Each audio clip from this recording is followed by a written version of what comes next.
The bar came down wrong, and Cal felt it before he even finished the rep, that specific drag in his lower back. Low and dull. The kind his old foreman used to call the tax you pay for bad habits. He reset his feet, adjusted his grip. He told himself it was the floor mat shifting beneath his left heel. Told himself it had nothing to do with form. And then a voice came from his left with the calm precision of someone reading off a diagnostic report. Your hips are shooting up before your chest. You're turning the whole lift into a stiff leg and then wondering why your lumbar's unhappy every Thursday. Cal looked over. The woman standing beside the rack was in a gray tank top and black leggings. Hair pulled back in a knot that looked like it had been constructed quickly and would last all day regardless. She was holding a water bottle at her side, and she had stopped mid-walk to say this. Not breaking stride toward somewhere more important, but actually stopping, planting, and delivering the information like it was a reasonable thing to do to a stranger at 6:45 in the morning. She was not smiling to soften it. She was not apologizing for interrupting. She said the true thing, and then she waited. I know, Cal said, which was partially accurate. He knew something was off. He had been knowing something was off for about 3 weeks and doing nothing about it, which was the particular kind of knowing that doesn't count. Do you? She tilted her head. Because you've run the same setup 4 times this morning and the bar path hasn't changed once. Cal put the bar back on the rack and straightened to his full height, which was 6'1", and he rolled his shoulders and looked at her. He was a man who worked with his hands for a living, who had spent 11 years fixing things that other people had given up on, and he was not accustomed to being corrected by a stranger at a gym before 7 in the morning. And yet something about the way she had said it, not unkind, not performative, just accurate, in the way that a measurement is accurate, made him stay where he was instead of bristling. 4 times, he said. I count when I'm resting between sets. She said. It's a bad habit. I've been told. He almost smiled. Most people see something like that and let it go. Most people aren't watching you quietly compromise your L4 before the morning rush ends. She stepped closer and set her water bottle on the shelf beside his towel with the economy of someone who had decided something and was now executing it. Can I? She asked, and gestured toward his hands on the bar. He nodded, and she took his right hand first, no hesitation, no ceremony, and adjusted his grip with 2 fingers, moving the thumb, shifting the angle just slightly, then the left hand to match. She stepped in close enough to check the width, checked the distance between his hands, made a small sound of either approval or resignation that he couldn't distinguish, and stepped back. Wider than you think you need, she said. And before you pull, I want you to think about screwing your feet into the floor, not pressing down, screwing, like you're trying to rotate the floor outward without actually moving. It creates torque through the hip and protects the joint. She looked at the bar and then at him. Now try. He pulled.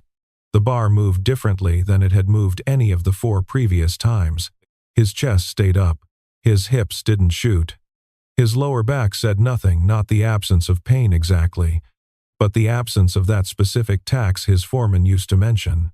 And the difference was significant enough that he noticed it clearly on the way down. There it is, she said, and she said it the way people say things that were inevitable.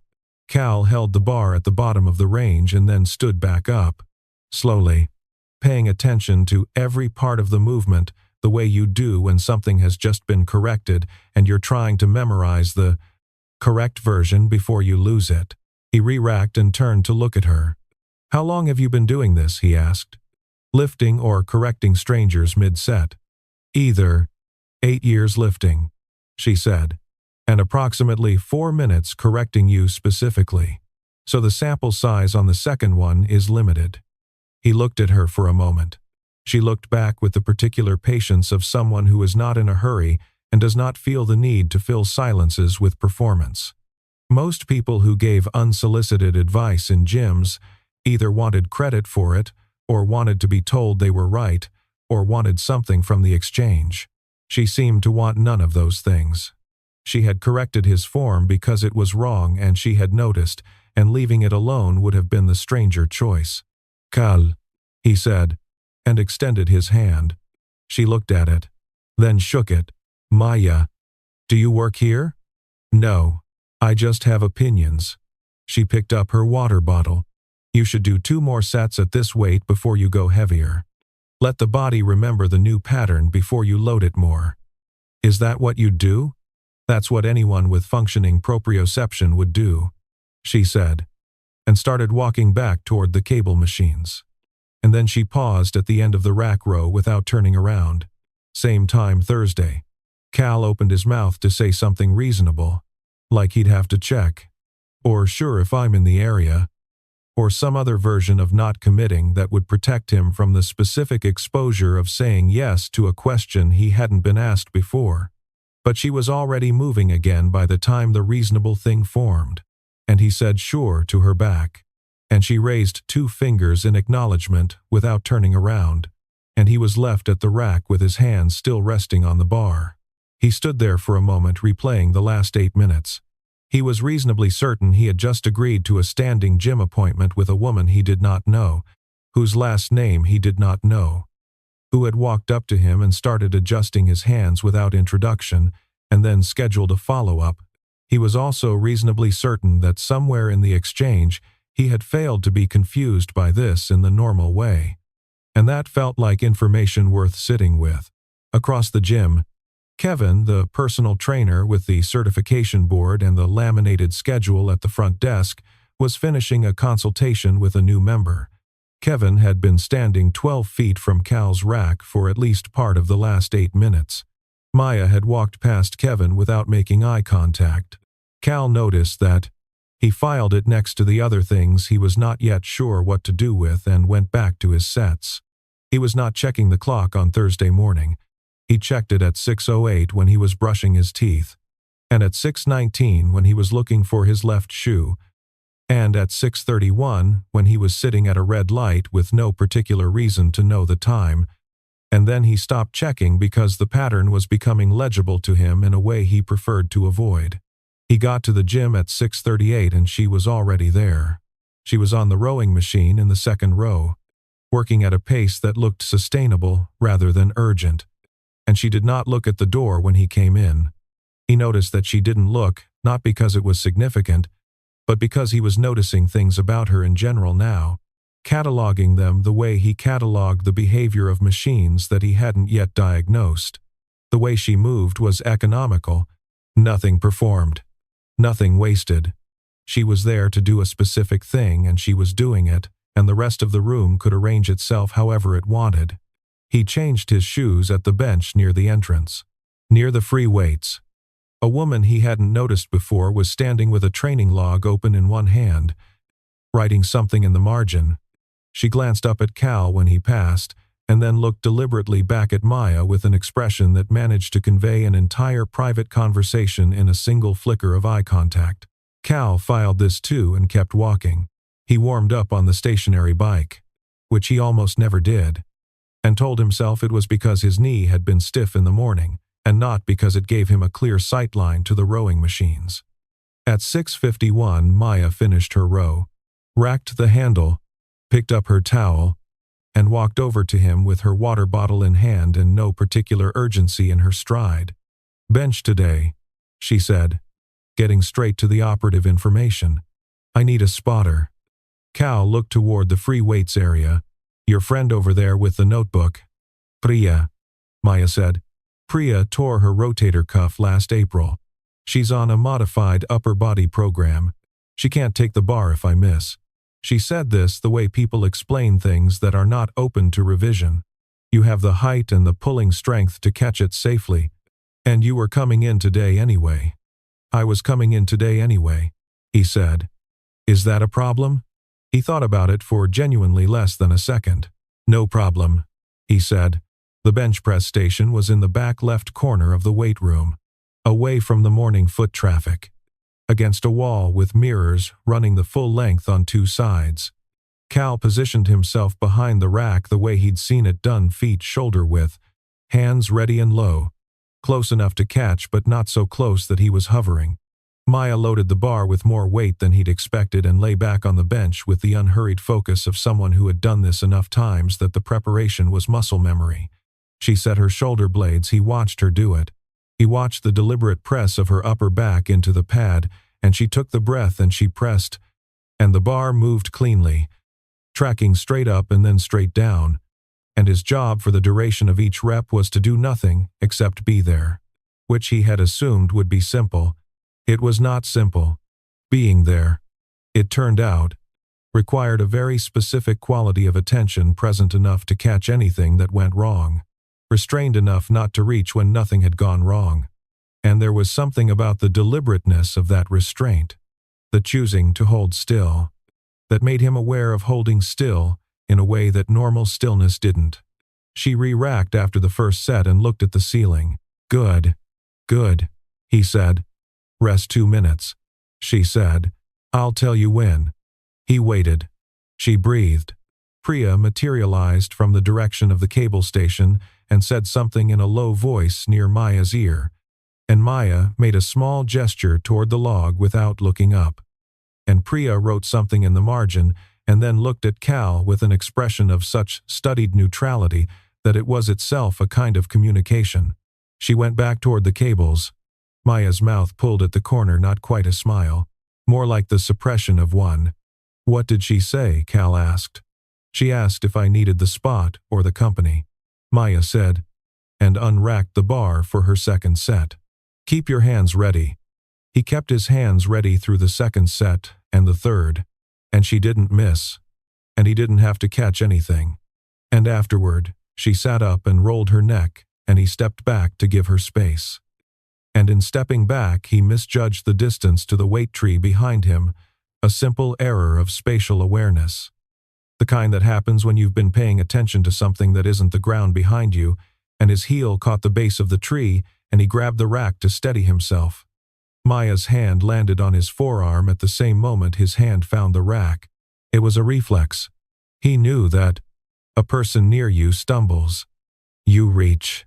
The human nervous system does not consult you about this first, but they both went still in the aftermath of it. And the gym kept being loud around them, and the two of them stood in the back corner for a moment that was not quite as short as it should have been. She let go first. Her hand came back to her side with the same deliberateness that everything she did had. You okay? Fine, he said. Sorry, I wasn't watching the... Don't apologize for stumbling, she said. Apologize for things you chose to do. He looked at her. She looked at him. Then she picked up her towel and her water bottle and said she was moving to the cable station for her accessory work, and he nodded. And she turned and walked that direction. He was about to go back to his own section when he noticed the sport watch sitting on the edge of the bench, black band. Digital face. A scuff across the upper left corner that looked like it had been earned rather than inflicted carelessly. He picked it up and walked it over to where she was setting up at the cable station. And she looked at it in his hand and then at his face. And the look lasted long enough that he became aware of it. Thanks, she said. It was just on the bench, he said, which was true and also unnecessary information, and he knew it was unnecessary while he was saying it, and said it anyway. I know where I left it, she said, and took it from him. He went back to his own work. Priya, across the room, had her notebook open and her pen moving and was absolutely not watching him. He had no evidence she was watching him. He had the specific feeling of someone who is not being watched by someone who is watching them very carefully. He did his remaining sets. He stretched for longer than usual. He drove home in the early morning traffic that had built up while he was inside. And he sat at a light on Meridian with his phone in the cup holder and 14 unread notifications that he could see from the corner of his eye. And he had not checked any of them since he'd walked into the gym. That was an hour and 47 minutes. He was a person who checked his phone the way other people checked their breathing habitually, automatically, with no particular goal except the checking itself, and he had gone nearly 2 hours without it and had not noticed until now. He picked the phone up at the light and set it back down without unlocking it. The light changed. He drove. The canceled job was a compressor overhaul in a warehouse on the east side of the city, and the warehouse manager had called at 1:15 in the afternoon to say the parts hadn't arrived and could they reschedule for next week. And Cal had said yes and hung up and sat in his truck in the lot outside the warehouse with the afternoon ahead of him, unstructured and unusually quiet. He drove west. The gym was not on the way home, it was about 12 minutes out of the way, technically. But the route passed a hardware store he sometimes used, and that was a reasonable detour, and from the hardware store, the gym was only 4 minutes further, so it was not really going out of his way at all. He bought a pack of zip ties at the hardware store that he didn't specifically need and drove to the gym. The afternoon light inside was different from the morning light. In the early hours, the gym had the energy of people spending something burning through what they'd saved up overnight, but at 2 in the afternoon, it was quieter, slower. The equipment sitting half available in the long angled light that came through the west windows and lay across the floor in pale rectangles. There were maybe 12 people in the whole building. The music was turned down a notch, which he hadn't noticed the staff ever doing before. He changed and went to the stretching area in the back, which at this hour was empty, and spread his mat and started working through the hip flexor sequence his chiropractor had given him and that he remembered to do. Only when his body made the remembering non-optional. He was on the third rep of the second hold when he heard someone settle onto the mat about 6 feet to his left. He knew without looking. There was something about the economy of the movement, the specific way she landed, deliberate rather than dropped, that he'd already catalogued without meaning to. Maya was sitting cross-legged on the mat with her shoes set aside and her hands loose in her lap and her eyes closed. She was not stretching. She was not on her phone. She was not doing anything that would fit neatly into a gym visit. She was simply sitting on the mat in the long afternoon light. And her expression was the kind of quiet that you learn on purpose. The kind that doesn't come for free. He looked at her for a moment and looked back at his own stretch. He didn't say anything, because whatever she was doing on her mat wasn't an invitation, and he could see that clearly. He held his stretch and breathed, and the gym made its ambient sounds around them, the soft belt of a treadmill somewhere on the other side of the room, the distant clank of a weight stack, a staff member running a vacuum near the front entrance in long, slow passes. 3 minutes passed, possibly 4. Then Maya said, without opening her eyes, "You're breathing into your chest. For hip flexors you need diaphragmatic breath. Your psoas is connected to your diaphragm.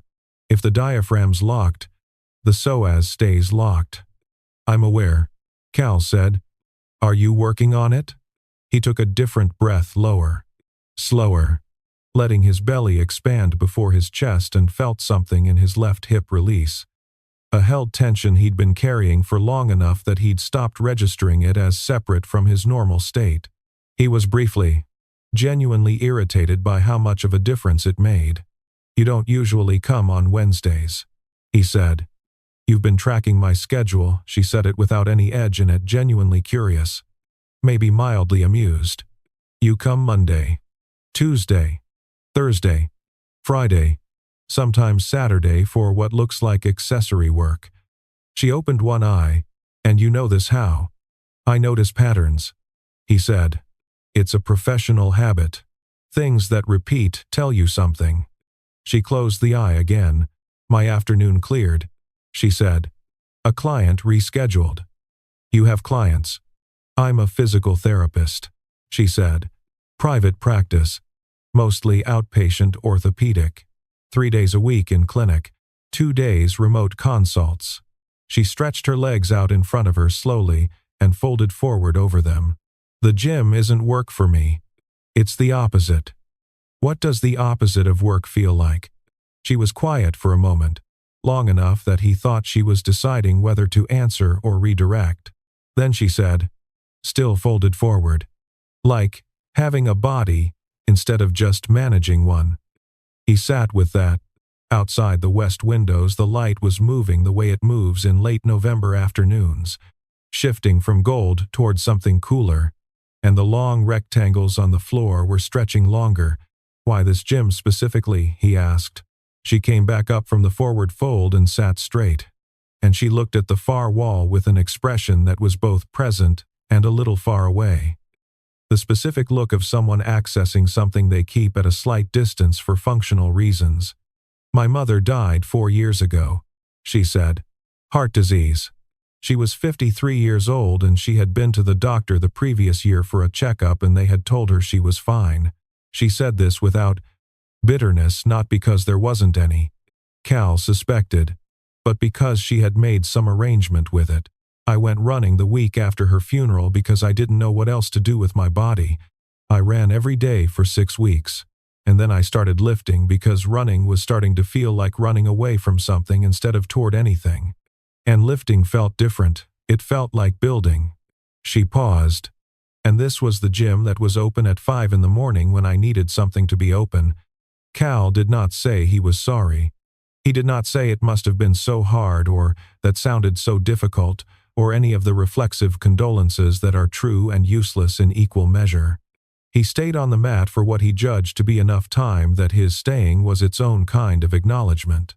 And something in her shoulders, a very slight thing, barely visible, settled. "You fix machines," she said. It had the shape of a question without the inflection of one. "Old equipment, mostly. Industrial. Some automotive. Occasionally something domestic if a regular client needs it.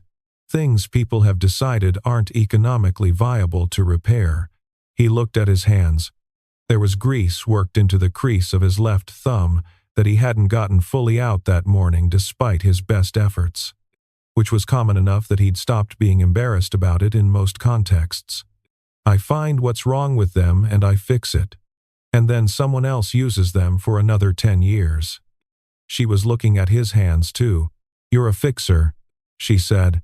The word landed with a weight she probably didn't mean it to have. He had been called that before his mother had said it first. When he was 8, and had taken apart the kitchen timer and put it back together because he wanted to understand how it kept time, and it had always come with a warmth that made him slightly uncomfortable. Because being good at fixing things meant there was always something broken to be good at. And he was not sure that was a stable thing to build a sense of self around. "I'm good with things that have a clear problem," he said. "A machine either runs or it doesn't. If it doesn't, there's a specific reason. You find the reason. You address it. It runs. The problem has a solution, and the solution has a shape. And people don't," she said. "Not a question. People are harder," he said. "Something goes wrong and the cause is 3 other things.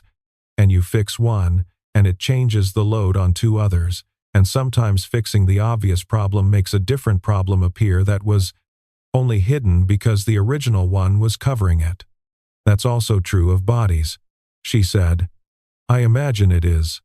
She was quiet for a moment, and then she said, "Yeah," in a tone that was agreement, but also something more specific, a kind of recognition that suggested she wasn't just agreeing with the general principle.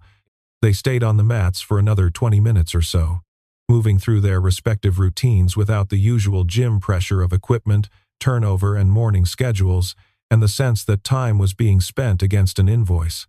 He told her about his foreman from 11 years back, a man named Garrett who had been fixing the same class of industrial compressors for 30 years, and who used to say that a machine will tell you what's wrong, if you're willing to listen to it without deciding what you think is wrong first.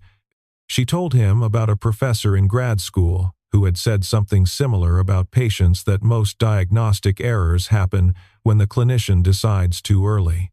They found that amusing in a way that felt like the beginning of a longer conversation rather than the end of a short one. He stood up when his back told him the floor work was done for the day. Maya was still on the mat, legs extended, weight on her hands behind her, looking at the ceiling. He picked up his mat and his towel and his water bottle, and he was about to say something that would have been some version of "see you Thursday," and then he noticed the hair tie. It was sitting on the corner of her mat, a plain black elastic, the kind that comes in packs, and she had been wearing it on her wrist when she'd sat down. He remembered seeing it there because he had an eye for small, specific details. which was occupational. He looked at it, and then at her. "You're leaving this," he said. She looked at it. "I see it," she said. He waited for her to pick it up. She didn't pick it up. She looked back at the ceiling with the same even expression she'd had since she sat down.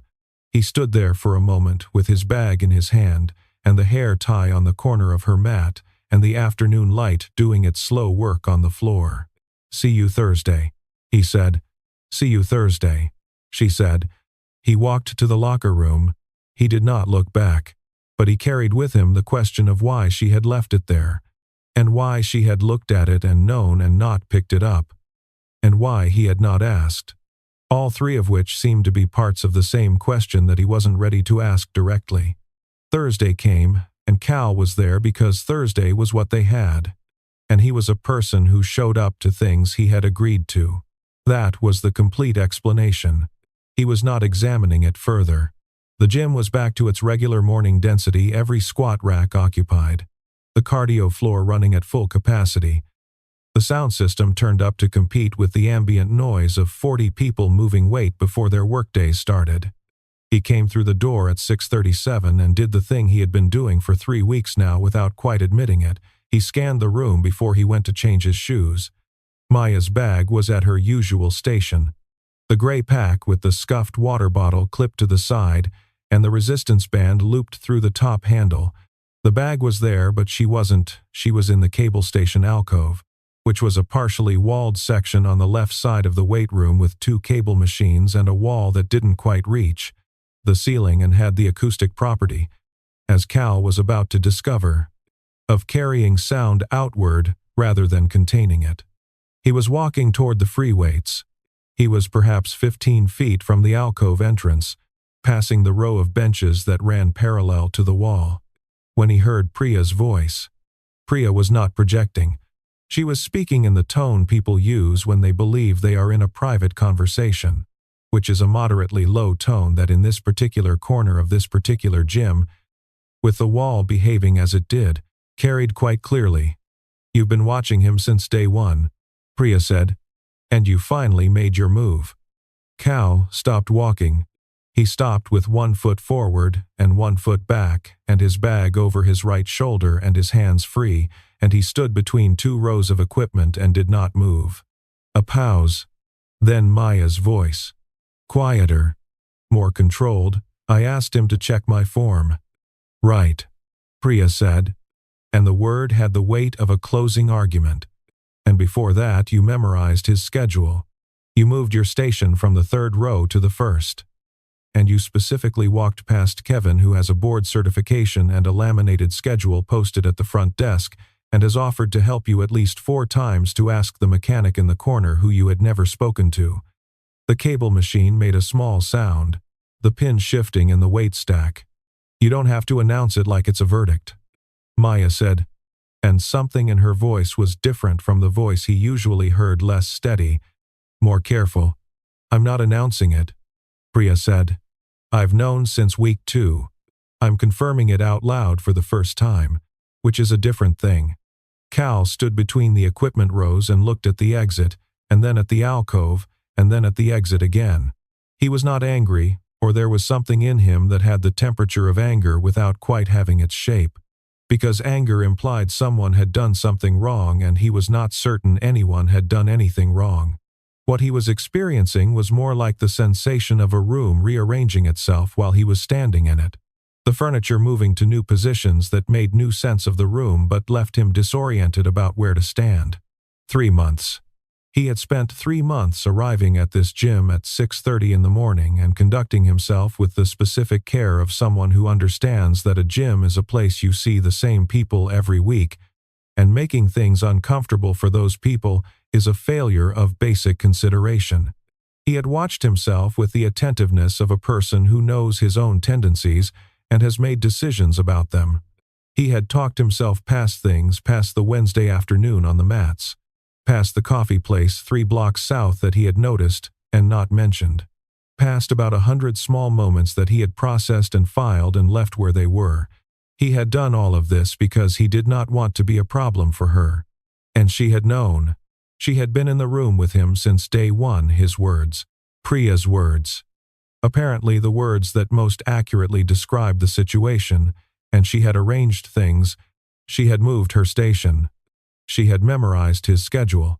She had walked past a certified professional to ask Cal specifically, and then she had presented the whole thing in a frame that made it look like coincidence. And he had accepted that frame because he had not been looking for another one. He walked to the front of the gym. He pushed through the door. He stood in the parking lot in the November air, which was cold enough to feel specific, and he put his hand in his jacket pocket and found his keys and stood there with them. He was not sure how long he stood there. Long enough for the cold to work into his neck. Long enough to watch a car pull into the lot and a woman get out with a bag over her shoulder and go through the door without looking at him. Long enough to understand that he was going to have to figure out what he was feeling before he could figure out what to do with it. The feeling, he decided, examining it the way he would examine a machine part he hadn't encountered before. Was this, he was not angry that she had been interested in him. That part he could not find fault with. And in fact there was a warmth underneath everything else when he sat with that specific piece of information. What he had not yet made his arrangement with was the managed quality of it, the way she had constructed something rather than said something. The careful architecture of the coincidences that had not been coincidences. He understood, intellectually, why a person would do that. He knew what he looked like to the world, a man who kept his distance, who was polite and capable and chronically non-committal about personal things. He had been told variations of this before. He knew the reputation was accurate. If she had walked up to him in the first week and said she thought he was interesting, he would have thanked her with the warmth that he genuinely would have felt, and he would have put careful distance between that feeling and anything he did next. Because that was the pattern. And he was honest with himself about the pattern even when he wasn't ready to change it. So he understood why she had done it the way she had done it. He understood the logic of it completely. He was still standing in a parking lot holding his keys and feeling like the room had rearranged itself. The gym door opened. She came out without her bag, which meant she had seen him leave and come after him specifically, which meant she understood what had happened in the alcove. She crossed the parking lot in the unhurried way she did everything, and she stopped about 4 feet from him and stood there with her arms crossed, not defensively. He'd learned enough about her by now to know the difference between defensive and gathered, looking at him with an expression that was open in a way her expressions didn't usually get. "I was going to tell you," she said. When he asked, she was quiet for a moment, pressing her mouth together in the way she did when she was rejecting options. "I hadn't worked that part out yet," she said. He looked at her. She looked back. The morning traffic on the street beyond the lot made its steady sound. "When you came over on that first Thursday," he said, "and asked me to help with your form, my form was wrong," she said, and the directness of it was so clean that it almost made him step back. "You were genuinely loading your lower back wrong, and it was genuinely going to result in an injury. Both of those things were true. But you didn't need my help." "No," she said, "I didn't need your help." She said it without flinching, without softening it, without adding anything to cushion the landing. Just the plain fact. He looked at her, and she held the look. And he found that the plain fact was easier to stand in than he'd expected, because there was no pretense in it, no performance of innocence, no attempt to reframe. Just the true thing. "Why not just say something?"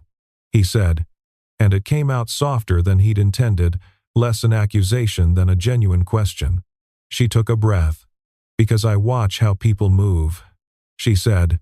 "It's my whole professional training you observe what someone does before you intervene. Because what they do when they think they're unobserved tells you more than anything they'll say directly. And I watched you for 3 months." She met his eyes fully, not looking away. "I watched how you moved through a space, how careful you were about taking up room, how you'd put equipment back exactly where you found it, even when it was in the wrong place to begin with, how you'd look at the cable machine in the corner that's been maladjusted for months, the one nobody reports because everyone assumes someone else will, and you'd fix it quietly. without saying anything. Like it was just a thing that needed to be done. She stopped. I knew what kind of person you were before I knew your name, and I also knew that if I walked up to you and said I find you interesting, you would have thanked me with genuine warmth, and then you would have spent the next 2 months being very careful not to let that go anywhere. He said nothing. I was managing the risk, she said, not of you doing something wrong, of you doing nothing at all. The cold air moved between them. A second car pulled into the lot, further away, and its driver went inside without noticing them. Cal turned his keys over in his hand, the physical weight of them familiar in a way that grounded him when his thoughts were moving fast. I would have, he said finally. I know you would have, she said. That's why I handed you the bar first. He stood with that. He let it sit the way he let a diagnostic settle when he wasn't sure yet what it was telling him without forcing it to a conclusion, without deciding what he thought before he understood what he was seeing. What he was seeing, when he let himself see it clearly, was this: she had looked at him and seen not just what he was, but what the space around him was shaped like. And she had arranged things to fit the shape, not to manipulate or not primarily, to give him away in that he wouldn't retreat from before it had a chance to be anything. It was, he thought, the most careful thing anyone had done for him in a very long time. He did not say that yet. He filed it where he filed the things he wasn't ready to say and looked at her. Priya knew, he said. Priya has known since approximately the second week, Maya said. She has been very restrained about it. By her own standards. She wrote something in the notebook, he said. Maya closed her eyes briefly. She has a notation system, she said. I've asked her not to explain it to me. He almost smiled. The almost smile got away from him by a small margin and became an actual one, brief and involuntary, and she saw it, and something in her expression shifted, not quite relief, but something adjacent to it, like a held thing going half a step toward slack. Are you leaving? She asked. His keys were in his hand. The truck was 2 rows back and 1 row over, backed into the spot the way he always parked it. He looked at it, and then at her, and then at the gym door. No, he said. He said it and meant it, and then they stood in the parking lot for another moment without moving, both of them apparently waiting to see if the next thing would announce itself or if one of them would have to go find it. Maya spoke first. She uncrossed her arms and let them fall to her sides, which was a small change but altered her bearing. In a way he'd learned to read, it meant she was done managing the interaction, and he was going to say the thing instead of the version of the thing.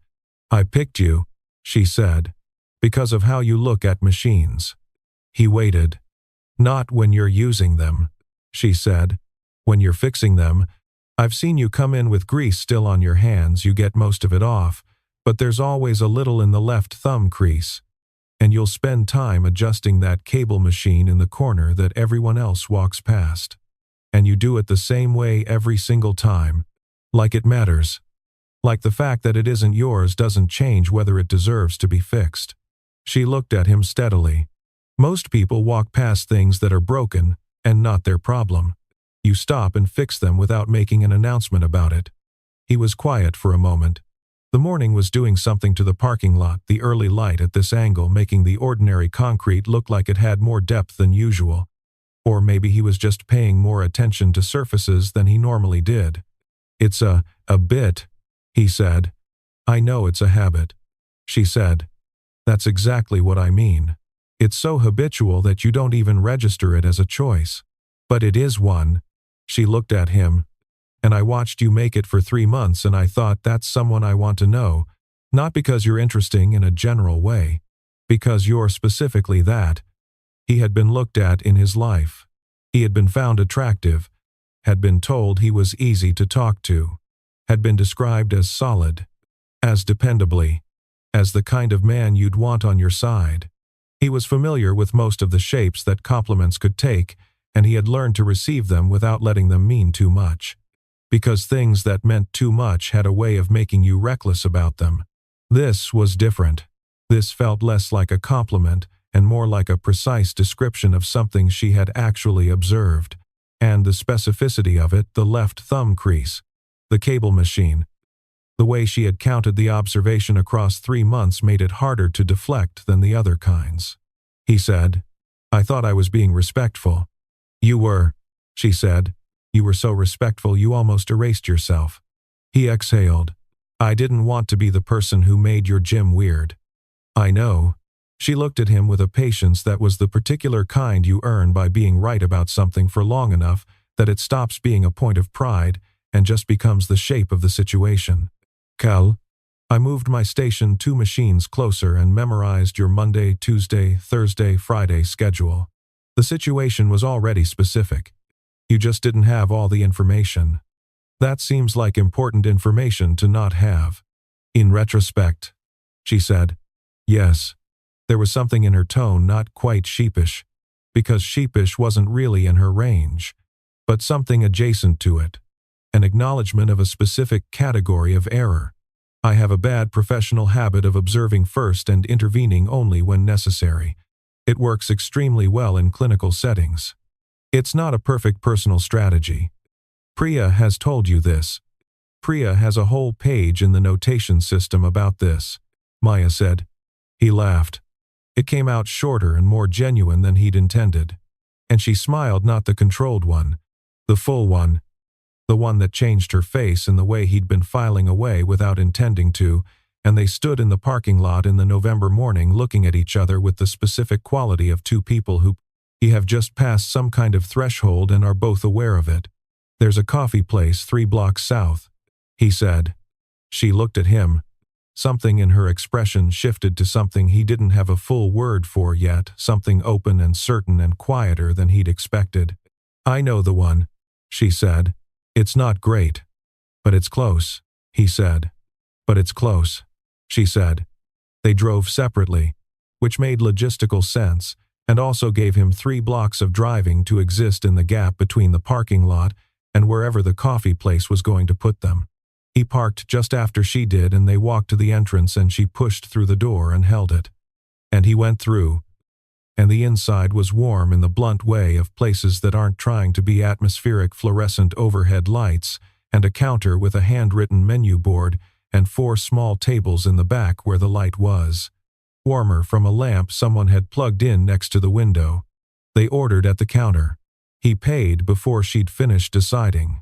And she gave him a look that was equal parts amused and considering, and he said, "You spotted me for 3 weeks."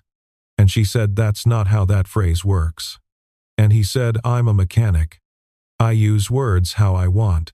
And she made a small sound that was either disagreement or the beginning of a laugh that she didn't let finish. They took the back table by the lamp. The coffee was not great. It was exactly as not great as she had suggested, slightly over-extracted, kept at a temperature that was appropriate for a canteen rather than a cafe, and they both drank it without commenting on it because neither of them had come for the coffee. He asked her about her mother. Not in a way that pushed, he said simply that he'd been thinking about what she'd told him on the mat Wednesday, and asked what she was like. And Maya sat with her coffee between her hands for a moment, and then she talked. And what she said wasn't a story about grief exactly, or not only that, it was a portrait. Specific and fond. Of a woman who had been funny in a dry way that her daughter had clearly inherited. Who had kept a garden that she insisted was not a hobby, but a practice. Who had believed stubbornly that you could not fully know a person until you'd eaten a meal they'd cooked for you. Cal told her about his grandmother. Who had raised him after his parents' divorce when he was 7. Who had had a sewing machine that broke every few months for 15 years, and that Cal had fixed every time, and that she had continued to use until she died, still believing it was a bad machine, and he was a patient boy, rather than understanding that the machine worked fine when he kept it maintained. Maya laughed at that, a real one. Quiet, but genuine. And she said her mother had done a similar thing with a blender that Maya had fixed twice, and her mother had continued to describe as unreliable long after it became reliable. They just liked having someone to call. Maya said. "Yeah," he said. "I know." They stayed for an hour and 20 minutes. They talked about things that had nothing to do with the gym, about the specific loneliness of being good at a solitary skill, about what it means to find meaning in other people's broken things, about the way his job and her job were more similar in structure than they appeared on the surface.